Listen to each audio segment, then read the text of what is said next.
Hello, नमस्कार, जय श्री राम, हर हर महादेव। कैसे हैं आप सब? देखिए, अभी जो बहुत सारी रिसेंटली अपडेट्स आई हैं ना, उसके बारे में मैं क्विकली आपको एक अपडेट दे देता हूँ। कुछ टाइम पहले ही राजनाथ सिंह जो हैं, उन्होंने बोला कि जो सिंध है ना, वो इंडिया का एक तरीके से, भले ही हमारा लैंड के ऊपर ऑनरशिप हो या ना हो, लेकिन भौगोलिक दृष्टि से देखिए या हमारी जो एक एंशिएंट कल्चर और सिविलाइजेशन का वो एक पार्ट है। और मे बी ऐसा हो सकता है कि फ्यूचर में हम उसको कैप्चर भी कर पाएँ और सिंध जो है भारत का एक हिस्सा होगा। और देखिए, इसके बाद ही ना बहुत सारा डिस्कशन शुरू हो गया है कि क्या इंडियन आर्मी एक बार फिर से ऑपरेशन सिंदूर में ही अटैक करके एक तरीके से सिंध को इंडिया का पार्ट बनाएगी, या इसके साथ साथ बहुत सारे जो सोशल मीडिया पे या जो भी आर्टिकल्स पब्लिश हुए हैं ना, वहाँ पे ये सारी चीज़ें डिस्कस हो रही है। एक चीज़ आपको समझना बड़ा इंपॉर्टेंट होगा कि कुछ टाइम पहले राजनाथ सिंह ने एक चीज़ बोला था कि देखिए, जो सर क्रीक है ना, कराची का जो रास्ता होता है वो सर क्रीक से होकर के ही जाता है। तो उसके बाद भी बहुत सारा मीडिया में एक तरीके से डिस्कशन हुआ था इसके ऊपर। एक चीज़ आपको ये समझने की ज़रूरत है कि कोई भी होम मिनिस्टर साहब हो या डिफेंस मिनिस्टर साहब हो, अगर ऐसी बातें बार बार बोल रहे हैं ना, तो इसको इग्नोर नहीं किया जा सकता। और रिसेंटली जैसे जैसे डेवलपमेंट्स आ रही हैं, उससे एक चीज़ तो पता है कि इंडियन गवर्नमेंट जो है, इसको लेकर के, हमारे देश की जो सरकार है, इसको लेकर के काफ़ी ज़्यादा आश्वस्त है। और एक तरीके से उनके दिमाग में ये ब्लूप्रिंट पक्का है कि कहीं ना कहीं सिंधु जो है वो भारत का ही एक अभिन्न अंग है। और आपको एक चीज़ बताऊं, देखिए कुछ टाइम पहले ही ना सिंध में बहुत ही मैसिव एक रैली हुई थी और सिंधु देश की उन्होंने मांग करी थी। तो जो भी ये चीज़ें हैं, ऐसा नहीं है कि हम बेसलेस चीज़ें ऐसे डिस्कस कर रहे हैं, बट परहैप्स मैं बोलूँगा कि सिंधु जो होगा इंडिया के एक पार्ट होगा। और देखते हैं कब तक ये पार्ट होता है, कैसे कैसे इंडियन गवर्नमेंट इसको यूटिलाइज करती है और कैसे हम उसको कैप्चर करने की कोशिश करते हैं। थोड़ा सा हम पीछे चलते, देखो, जब भी हम अपना राष्ट्रगान गा रहे होते हैं ना, तो हमारी एक जो एंशिएंट सिविलाइजेशन है, या जो भी एक तरीके से भारत जिस नाम से जाना गया, अगर आप हिंदू शब्द की बात करें, तो हिंदू शब्द जो है सिंधु शब्द से ही आया हुआ है, राइट। और उस समय जो भी बाहर के लोग थे जो इंडिया आते थे, तो वो लोग बोलते थे कि सिंधु को पार करते हैं जो भूभाग मिलता है उसको सिंधु सिंधु के नाम पे प्रोनाउंसिएशन जो है एक तरीके से गलत होते होते उसको हिंदू और लोगों ने हिंदू हिंदू बोलना शुरू कर दिया, और उसी के नाम पर आज हमारे देश का नाम है। तो ये हमारे एक तरीके से हमारे क्या कहेंगे, एक हमारे संस्कारों में है, हमारे पूर्वजों ने और सारे लोगों ने एक तरीके से उसको बटोर के रखा हुआ है, समेट के रखा हुआ है। दूसरी चीज़ मैं ये बोलूँगा, देखो एक चीज़ देखा होगा आपने कि सिंधु जब हमारा पार्टिसिपेशन हुआ, हमारा जब एक तरीके से पार्टीशन हुआ, उस समय पे जो सिंध है वहाँ पे हिंदू जो आबादी थी बहुत ज़्यादा थी। और लगभग 90-95% पीपल जो वहाँ आते थे ना, वो लोग वहाँ से माइग्रेट करके इंडिया में आ गए। और लाल कृष्ण आडवाणी भी उसी वहीं से आए हुए हैं, सिंध से ही। तो लाल कृष्ण आडवाणी को भी कोट करा है राजनाथ सिंह साहब ने, ये बड़ा इंपॉर्टेंट है। भले ही प्राइम मिनिस्टर नहीं बन पाए, बट एक तरीके से जब अब अटल बिहारी वाजपेयी जी की गवर्नमेंट थी, तो वो उप प्रधानमंत्री थे।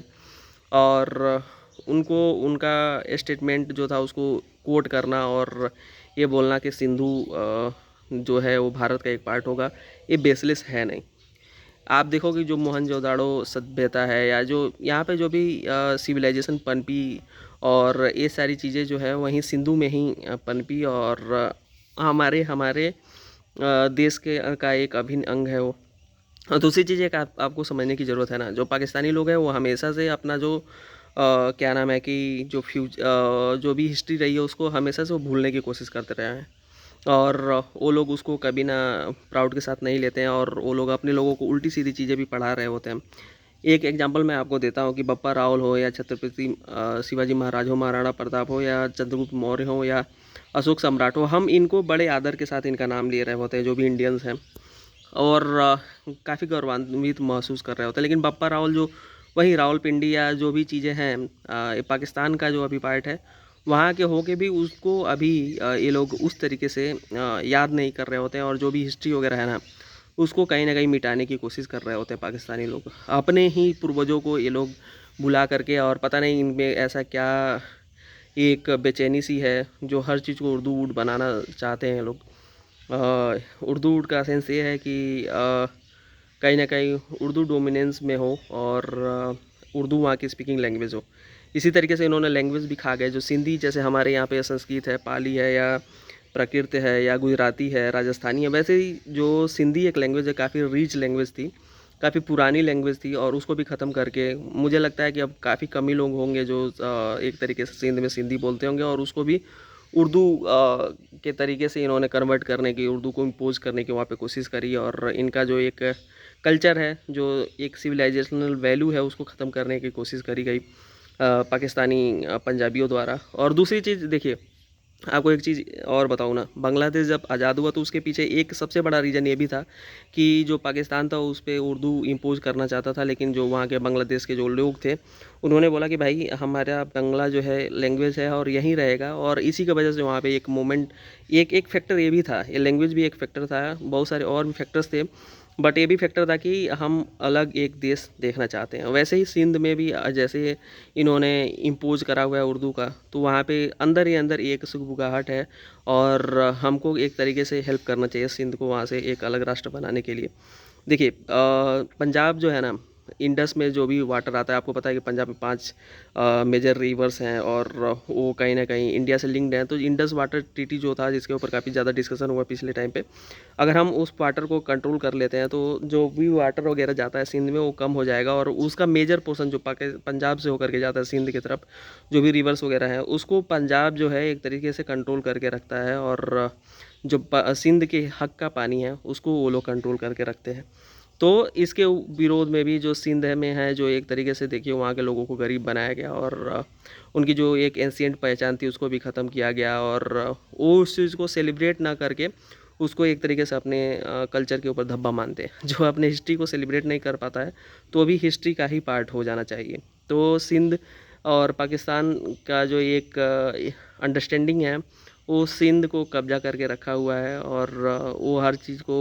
एक तरीके से अपने रिलीजन के बेसिस पे उसको कंट्रोल करने की कोशिश कर रहे होते हैं, जो वहाँ पे आर्मी है। तो देखिए सिंध का जो फ्यूचर है भारत के साथ काफ़ी अच्छा होगा।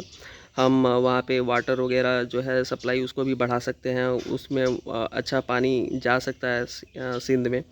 और इसके साथ साथ ही जो एक तरीके से सिंध को बढ़ने का, फलने का, फूलने का मौका जो है वो भारत के साथ में ही उसका भविष्य जो है एक तरीके से मैं बोलूँगा कि भारत के साथ ही उसका भविष्य सुरक्षित है। तो देखते हैं रिसेंटली जो अपडेट्स आई हैं उस हिसाब से पता चलता है कि हम इसको लेकर के अब एक डिस्कशन शुरू हो गया है, और मे बी या थोड़े रिसेंट फ्यूचर में हम एक ऐसा एक्शन या एक ऐसा कुछ मूवमेंट वगैरह देखें जिसमें हमको ये रियलाइज़ हो जाए कि जो सिंध है वो इंडिया का एक इंटीग्रल पार्ट बनेगा, और भारतीय गणराज्य में वो शामिल होगा। क्योंकि रविंद्रनाथ टैगोर ने अगर बहुत पहले जनगण मन बोला, उसमें बोला कि भाई जो सिंध है, आप जब भी जनगण मन गाते होंगे, राष्ट्रगान गाते होंगे, तो उस समय आप ज़रूर बोलते होंगे, है ना। तो वो हमारे कल्चर के एक पार्ट है, और वो हमारा एक अभिन्न अंग होना चाहिए। आप क्या सोचते हो, आप ज़रूर कमेंट सेक्शन में बताओ, और इससे रिलेटेड जो भी अपडेट्स वगैरह आएंगे ना, मैं आपके साथ ज़रूर शेयर करता रहूँगा। Thanks for watching this video, और at the end I would like to say ना कि please like, subscribe and share, ताकि मेरा जो रीच है थोड़ा लोगों के पास बढ़ जाए, और वीडियो एक तरीके से आपके हेल्प से थोड़ा ग्रो कर जाए। तो थैंक्स फॉर वाचिंग।